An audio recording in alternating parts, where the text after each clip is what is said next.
திருப்பெருந்துறை என்று அழைக்கப்படும் ஆவுடையார் கோவிலை பூத கணங்கள் தான் கட்டினதுன்னு நம்முடைய சைவ சமய வரலாறு சொல்லுது. இது எப்படி நம்புறதுன்னு கேட்டா அங்க உள்ள சிற்பத்தை பார்த்தா உங்களுக்கே தெரியும். இது மாதிரியான சிற்பத்தை மனிதனால செதுக்கவே முடியாதுன்னு நீங்களே புரிஞ்சுக்குவீங்க. அக்காலத்துல புதிதா கோவில் கட்டுற ஸ்தபதிகள் கூட ஆவுடையார் கோவில் சிற்ப அடங்களுக்கு புறம்பாக என்று தங்களுடைய ஒப்பந்தத்துல கையெழுத்து போட்டு விடுவாங்களாம். அதாவது ஆவுடையார் கோவில் உள்ள சிற்பத்தை போன்று எங்களால் செய்ய இயலாது. ஆகவே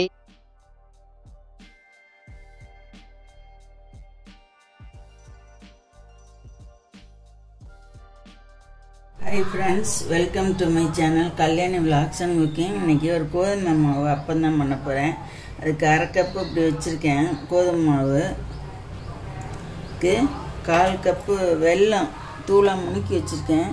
இதை போட்டு இதே 1/4 கப்பு தண்ணி வச்சு கொதிக்க வச்சுக்குவோம். பாகெல்லாம் வர வேண்டாம், கொதிச்சோன்னா சூடாக ஊற்றிக்க வேண்டியதில்லை. இதில் ரொம்ப 1/4 கப்பு ஊற்றிக்கிறேன். இதை கொதிக்க வச்சுக்கலாம். கொதிக்க வச்சுட்டு வடிகட்டி ஊற்றணும். ஆமாம், வடிகட்டி ஊற்றோம்ல, மண் இருக்கும்ல, வடிகட்டிக்கணும். அப்புறம் ஒரு 1/4 கப்பு தண்ணி ஊற்றிக்கணும். கொஞ்சம் ஏலக்காய் பொடி இந்த மாவில் போட்டுக்கிறேன். வாசத்துக்காண்டி ஏலக்காய் பொடி போட்டுக்கிறேன். கொஞ்சமாக கரைச்சிட்டு கொஞ்சம் சோடாப்பூ ஒரு 1/4 ஸ்பூன் போட்டுக்கணும். இது நல்லா கொதிக்கட்டும். வடி கரைச்சிட்டு கரைக்கலான்னு தெரியாது. இந்த கரைஞ்சோடனே சூடோடே ஊற்றிடணும் மாவில். அப்போ தான் பணியாரம் நல்லா பஞ்சாட்டம் இருக்கும்.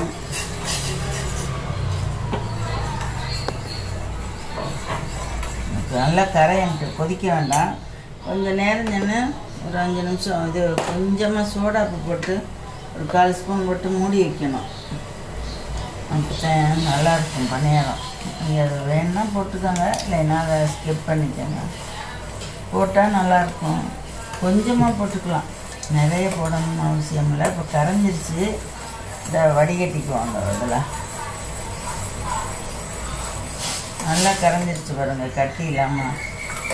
ஏன்னா கொஞ்சம் மண் இருக்கும், அதனால தான் கரையை விட்டு வடிகட்டிக்கலாம். இதை ஊற்றிக்கிறேன். அதுக்கு பிடிச்சிக்கிட்டு இந்த ரொம்ப இல்லை மண், கொஞ்சம் தண்ணி ஊற்றிக்கலாம். ஒரு 1/4 டம்ளர். இதை நல்லா கரைச்சிக்கணும்.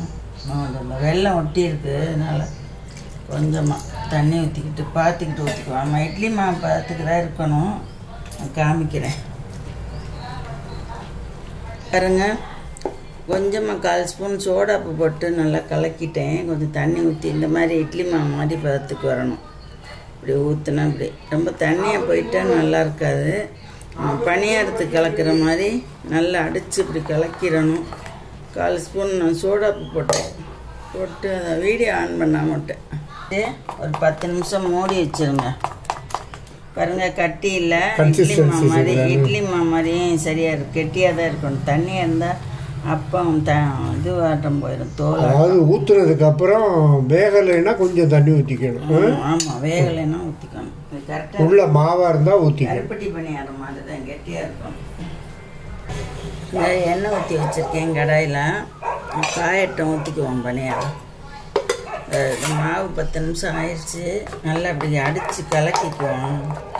இந்த மாதிரி கட்டி இல்லாமல் உடஞ்சிடும். கட்டி இருந்தாலும் கலக்கிட்டு வடிச்சிட்டு ஊற்றணும். சிம்மில் வச்சுக்கிட்டோம், காஞ்சிருச்சான்னு பார்த்துட்டு.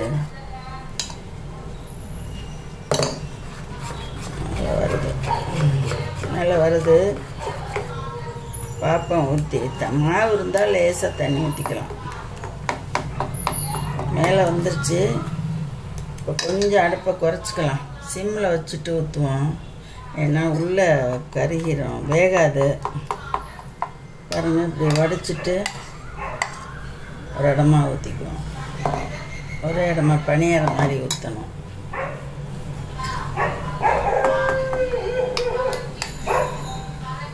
ஏந்தலாக இருக்கிறதுனால 4-5 ஊற்றலாம்.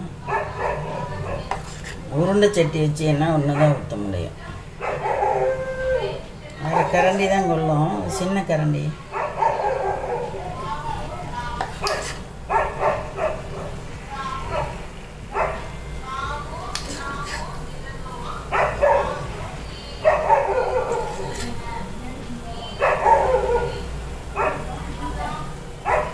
பாருங்க 7 பணியாரம் ஊற்றிட்டேன். 10 இது வரும் போதும். கொஞ்சம் அதுவாக எந்திரிக்கும். எந்திரிச்சோன்னே நம்ம திருப்பி விட்டுக்கலாம். திருப்பி விட்டால் நல்லா குண்டு போல் வரும். பாருங்க ஒன்று எலும்பிருச்சு.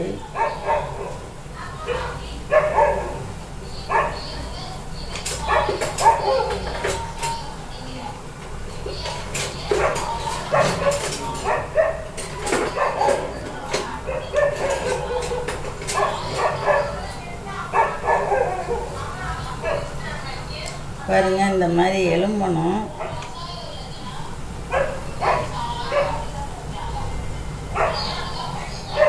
பாருங்க இப்போ ஊற்றிட்டேன், எலும்பிடுச்சு. கீழே கொஞ்சம் செவந்தோன்னா திருப்பிக்கலாம். மரக்கரண்டி தான் போட்டிருக்கேன். நான்ஸ்டி கடாயி. இந்த கோட்டிங் கோந்தத்தையும் யூஸ் பண்ணிக்கலாம். திருப்பி விட்டுருங்க. 2 பக்கமும் ஒரே மாதிரி செவந்தோன்னா இருக்கணும்.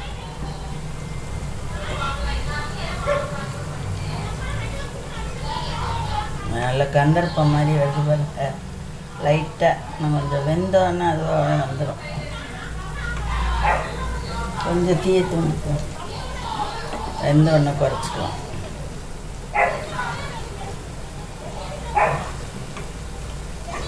லைட்டாக பிடிக்கிறது.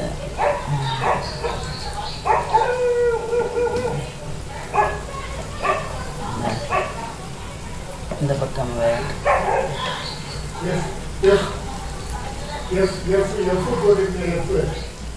பாருங்க நல்லா துண்டு குண்டாக வந்துருக்கு பாருங்க பணியாரம். வேகட்டும் வேகட்டும். நான் எடுக்கையில் காட்டுறேன்.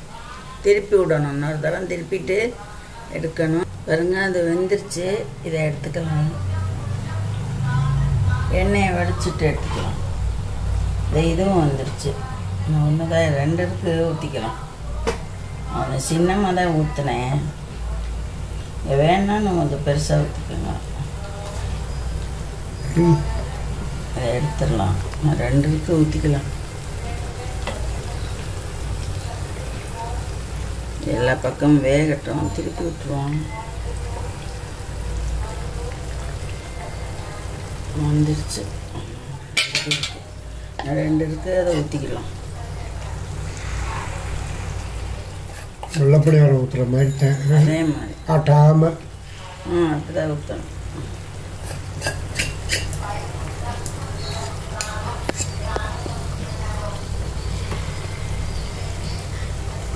அதெல்லாம் சரியாக முடிச்சு எல்லாம் ஊற்றிட்டேன். கொஞ்சோண்டு இருக்கு. இதெல்லாம் கடைசியாக வலிச்சு ஊற்றணுங்க.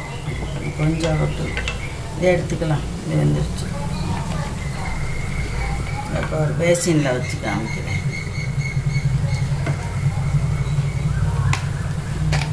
ஒன்று இருக்கு. டிஷ்ஷை ஒன்றான்னு பிடிச்சி காமிக்கிறேன்.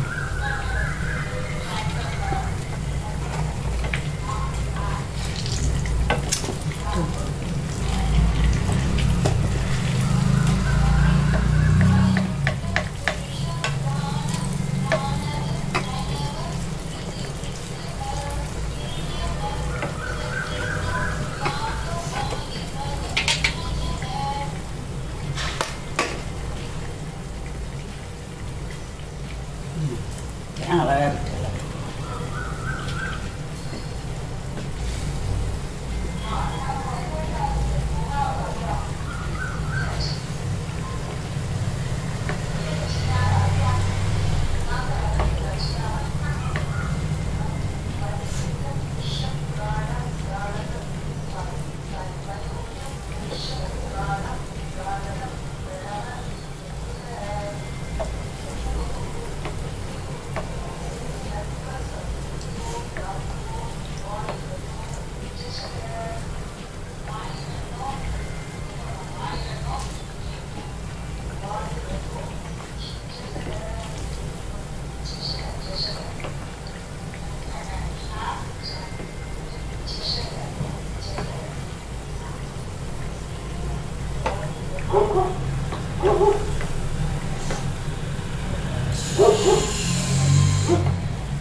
பாருங்க கோதுமை அப்பம் ரெடி ஆயிடுச்சு.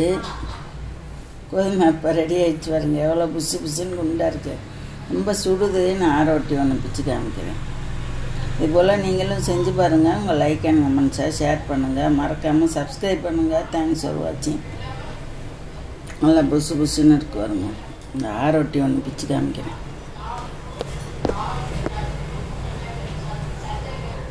பாருங்கள் ரொம்ப சூடாக இருக்குது. நல்லா கந்தர்ப்ப மாதிரி இருக்கு பாருங்க. ரொம்ப சூடு, தொட முடியல.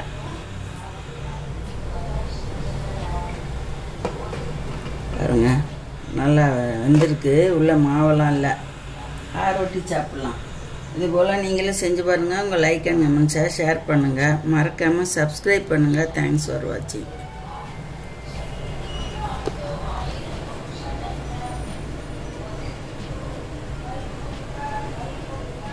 பிச்சதையும் மேலே வச்சுருக்கேன்.